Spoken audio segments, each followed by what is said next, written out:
দর্শক, আমি এখন আছি গাজীপুরের শালনা এলাকায়। পুরাবাড়ি এলাকায় রয়েছে ফসি পাগলার মাজার। আর এই মাজারে আজকে জুম্মার নামাজের পর কারা ভেঙে দিয়েছে সেই বিষয়টি আমি দেখানোর চেষ্টা করব।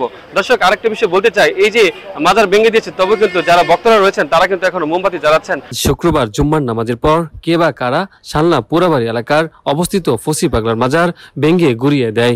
এ সময় ফসি পাগলার বক্তারা বলেন, আগামী রবিবার সকাল 10টায় জেলা প্রশাসকের কাছে যাব।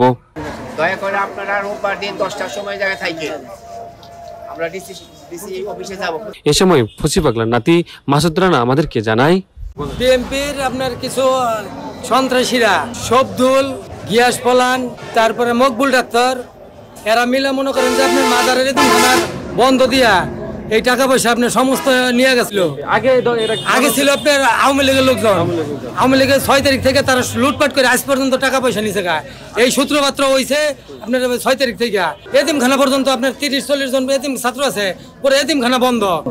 ফসি পাগলার মাজার থেকে চলে, জি মাজারের টাকাই চলে। এখন কি বন্ধ আছে?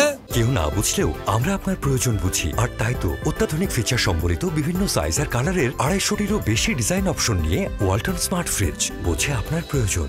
আমরা দরিদ্র মানুষ, আমাদের 8টা ঘর পুরানো হয়েছে। এই 8টা ঘরের মধ্যে প্রত্যেকটা ঘরের মধ্যেই মনে করেন কয়েক লক্ষ টাকার জিনিস ছিল, সেই জিনিসগুলো নির্মাণভাবে আমাদের ক্ষতিগ্রস্ত করেছে। এই মাজারে টাকা পয়সা ব্যবহারের কথা ছিল এতিমখানা, মসজিদ, মাদ্রাসার জন্য ব্যয় করার। সবার উচিত ছিল এই বিষয়গুলোকে রক্ষা করার। এতিম বাচ্চাদের কি দোষ ছিল? হুজুরা বেতন পায় না আগস্টের 6 তারিখ থেকে। আমি চোখে তো দেখি না বেশি, আমি পাড়া করে খালি শব্দ